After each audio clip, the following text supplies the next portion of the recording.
And welcome to the Pundit's Corner, a segment on Journalists Hangout where we analyze the shape that the 2023 general election will take. And today we are beaming our searchlight on a couple of states, as I hinted before the break. And we start off with Bauchi.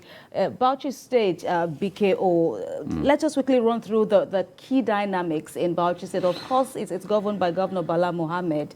And, that had been in the news, over the course of this campaign. But for you, what can you tell us? Well, Bauchi is divided, especially for the presidential election and the governorship election. The governorship election will be very keen. The presidential election will be very keen. In 2019, APC dominated all the elections in Bauchi except the governorship election. APC has always been a place, a good hunting ground for President Buhari, and they won all the elections except the governorship election.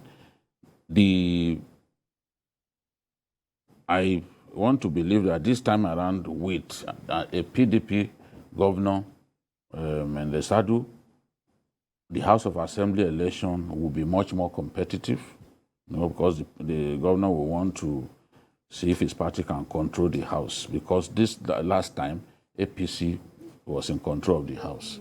And then, of course, the senatorial election, House of Reps election, they are also going to be competitive. I give APC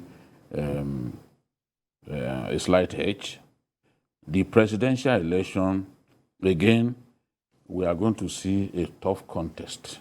There are some dynamics that we see in this race in states that are heavily dominated by the Muslim faith. We see them leaning in the direction of Asiwaju Bola Ahmed Tinubu. Bauchi has no less than 80% Muslim, and when you look at, put everything together, it looks like a state that Asiwaju Bola Ahmed Tinubu can take, because all my checks show that he had a slight edge. Although with the PDP governor in place, anything can still happen. But Asiwaju has a slight edge in Bauchi for now. All right. So we have Kano. Kano is also another state where the contest will be very, very interesting.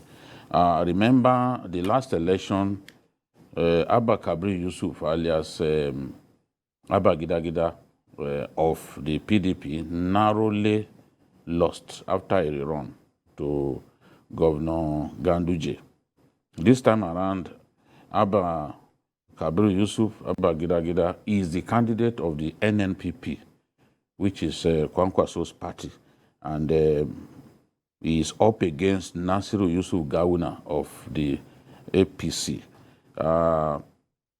Nasiru Yusuf Gawuna has been making real progress in the last few weeks. Unfortunately, Kwankwaso could not do a rally in Kano because he wanted to end his rallies across the country in Kano, but eventually he picked the same venue as the ruling party. So the police have wisely said, no, this can't happen, so that there won't be a clash between both sets of party supporters. So I don't know what impact that could have in the election and the final analysis, but the governorship contest in Kano is too close to call at this time. It's too close to call, although some people will say that Abba Kabir Yusuf has a slight edge over the candidate of the APC, but I will say that it is too close to call. In the Senate election, Kano South has Kabir Gaya, who is the chairman of the Senate Committee on INEC, going against Kawu Sumaila. Kawu Sumaila was an aide, a legislative aide to the president before he decided to contest this election. that is an election that will be very, very close. There are some people who believe that Kabiru Gaya has been too long in the National Assembly, and they are looking in the direction of Kawu Sumaila, who is of the NNPP. Now, we are keeping an eye on that contest because I know it will be tough. Of course, Kano North, Senator Barau, also has a tough battle on his hand to retain his Kano North seat. But I think that everything put together, Senator Barau, having done so much for his people, will be able to clinch that position. In the House of Reps, the majority leader, in the House of Reps, Tosu, the majority leader, Ado Dogwa, also has a tough battle against the NNPP candidate. The NNPP has been a threat all day long. So it's a party to beat. Yes, they have, Kwankwaso is very popular in Kano. He has young people who, you don't need to give them a dime, they are ready to go to war for you, they are ready to fight for you. So Adodogwa has a tough job on his hands. Once you can win Tudunwada, which is one part of the constituency, you've won the race. And he is not from Tudunwada. He knows now that he has to do his best to not lose in the community that has the greater population. So there's so much that will happen in that place in the election. The presidential election, Asiwaju has a slight edge. You can't believe it. Asiwaju has a slight edge in Kano. That is because even across party lines, there are people who still want to vote for him, who on other days will have loved to vote for the NNPP, but they would rather vote for him. And then coupled with the incumbency factor, absolutely, he has a slight edge. And we all know that Kano has 6,950 something 5,950 something registered voters. So yes, almost 6 million, just a little less than 6 million registered voters. That is, and given the way Kanawa come out to vote, that is a state that every party wants to win. Interestingly here, the battle is between the NNPP, Kwankwaso, and Asiwaju Bola Ahmed Tinubu.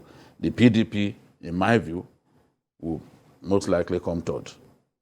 So that is for Kano. We still have about 3 more. I don't know how we can, juggle all of this into the available few minutes left. BKO, Lagos, Rivers, Katsina. Which would it be for you? Which stands out? I don't know where to start. Normally, I like to show people how I came by my conclusions, but time isn't our friend right now. As you can see, it's just impossible to do that. People would think that you just got up and say, "Oh, this is how it will happen." It's really painful. That's how I describe it, because it makes nonsense of the hard work that has gone into all this. But that's the way it is.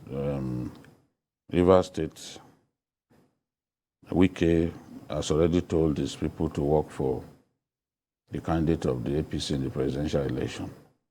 That is a massive boost for Asiwaju Bola Ahmed Tinubu's chances, because it then means now that he has the most dominant political figure in Rivers on his side. And that could tilt the pendulum of victory to his side, because he also has Magnus Abe, supporting him, and he's a tough grassroots person. The PDP is divided, Wike's camp, Atiku's camp, So it gives the APC an edge, because a lot of the Wike supporters will have loved to support the Labour Party candidate, but the directive is clear whom Wike wants, and it is the candidate of the APC. So Asiwaju will do very well in Rivers, and he could even take Rivers. Katsina, this time around the election, will be very keen, very close. The governorship election will be close. The presidential election will be close. But I expect the governorship candidate of the APC, rather to win the contest, win the governorship contest. I expect APC to dominate the National Assembly and House of Assembly elections. And I project a narrow win for Asiwaju Bola Ahmed Tinubu in Katsina. Which state do we have? Lagos. Oh, Lagos. Lagos, the candidate of the Labour Party will do well in some constituencies, but Asiwaju Bola Ahmed Tinubu will be too strong for him here in Lagos. And I project that Asiwaju will win Lagos by a good margin because the party is much more united now. In the past, they used to vote against one another. The party is much more united now, and that is a good impetus for Asiwaju Tinubu. I expect the APC to win the presidential election in Lagos and do well in other elections. Labour Party will get considerable votes, but that's all I can say. All right. Well, that will be all that we have time for on Journalists Hangout, regardless of, the challenges and, the odds that we had to brave on the show. We still must thank BKO for your insightful analysis on the program today. Dr. Oladipo was also our guest on Journalists Hangout today. Big thank you to him as he has had to leave. And of course, we still have one more edition of Journalists Hangout this week, Friday, which will be the eve of the election. And we want you to keep a date with us on the Friday edition of Journalists Hangout. From all of us here, many thanks for watching. Bye for now and God bless Nigeria.